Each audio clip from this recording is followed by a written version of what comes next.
नांदेड़ शहर के Itwara police station में आज DYSP व इतवारा पुलिस स्टेशन के PI साहेबराव नरवाड़े की मौजूदगी में शहर के मुख्तलिफ मकातब फ़िक्र के उलमा कराम, अम्माए मसाजिद के अलावा सियासी लीडरान को तलब करके एक मीटिंग तलब की गई, जिसमें यह तय पाया कि रियासती हुकूमत की जानिब से ईद उल फितर को लेकर हुकूमत की जानिब से गाइडलाइंस जारी की गई, जिसमें कहा गया कि ईद की नमाज ईदगाह व किसी भी जगह पर इज्तिमाई तौर पर अदा नहीं की जाएंगी। कोरोना वायरस के चलते रियासती हुकूमत में जारी करदा हिदायत में कहा है कि वो इमसाल मुसलमान रमज़ानुल मुबारक की ईद सादगी से मनाए। इस मौके पर उलमा इकराम व सियासी कायदीन ने इंतज़ामिया व पुलिस महकमे को ये यकीन दिलवाया कि वो रियासती हुकूमत की जानिब से जारी करदा गाइडलाइंस पर मुकम्मल तौर पर अमल करेंगे। ये जो आने वाली 13 या 14 तारीख है, चांद के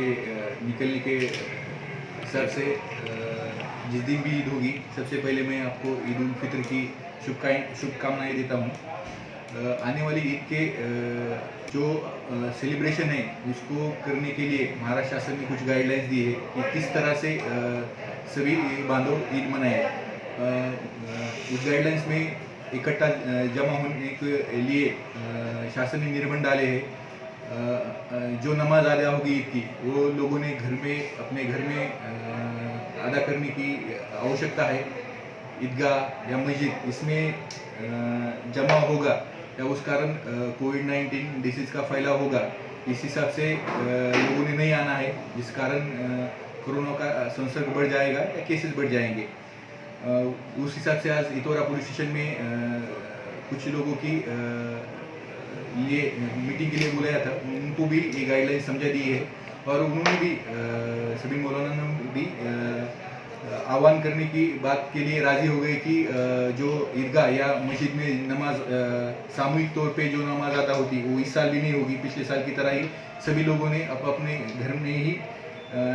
ईद का नमाज अदा करना है। मैं फिर से एक बार सभी बांधवों को आह्वान करता हूं कि उन्होंने इस जो महाराष्ट्र शासन ने गाइडलाइंस दी है उनका पालन कीजिए और कोविड से बचे। जो रमज़ान की ईद है उसकी जो नमाज है वो घरों पे अदा कीजिए और पुलिस प्रशासन और महाराष्ट्र शासन को सहकार्य कीजिए। धन्यवाद। PI नरवाड़े साहब और TSP भुरे साहब ने आज मीटिंग बुलाए थे तमाम मस्जिद के आलिम मुफ्ती और मस्जिद के ज़िम्मेदारों को कि ईद उल फितर की जो नमाज है आप ईदगाह पे अदा तो नहीं कर रहे हैं, आपको जो प्रशासन ने गाइडलाइन दी है उसके ऊपर अमल कीजिए। और तमाम लोगों को ईद की मुबारकबाद की बधाई दी है उन्होंने और ये बताया कि भाई ईद इतना मुक़द्दस महीना आपने इबादत किए हैं, आपको हमने भी कोऑपरेट किए। आपका काम है तमाम लोगों को जिस तरीक़े से ईद की नमाज अदा करने के बाद में पब्लिक ने जिस तरीक़े से रस्तों पे आकर जो लोगों से मेल मिलाप करते हैं उसके ऊपर पब्लिक जमा मत हो, प्रशासन की मदद कीजिए। आपके तौर पे आप आलिम मुफ्ती होने के नाते से आप ये पैगाम लोगों तक पहुंचाइए। इस तरीके की मीटिंग शांतता कमेटी की लेकर हमको ये बताए हैं कि तमाम लोगों को ईद की मुबारकबाद पहुंचाइए और तमाम लोगों से सोशल डिस्टेंसिंग रखिए, सैनिटाइज़र का इस्तेमाल कीजिए, चेहरे के ऊपर मास्क लगाइए। 1 से 4 लोगों को मुलाकात करने का है तो सोशल डिस्टेंसिंग रखते हुए बात कीजिए और ईद की मुबारकबाद दीजिए। आज यहाँ पर इतवारा पुलिस स्टेशन में यहाँ के ज़िम्मेदारान जनाब भुरे साहब और PI नरवाड़े साहब ने उलमा इकराम और मस्जिद के इमामों की और ज़िम्मेदारों की एक मीटिंग यहाँ पर मुनक़िद की गई है और जिसका मकसद ये था कि आने वाली ईद उल फितर को कैसे मनाया जाए। इस सिलसिले में उन्होंने हमसे जो भी हुकूमत की गाइडलाइन है वो हमको बताई और इस ज़िम्मन में हमने ये तय किया कि इंशाअल्लाह तबारक व तआला ईद उल फितर को हम सादा अंदाज में मनाएंगे और इस बार ईदगाह वगैरह पर किसी भी तरह की ईद की नमाज़ नहीं होगी।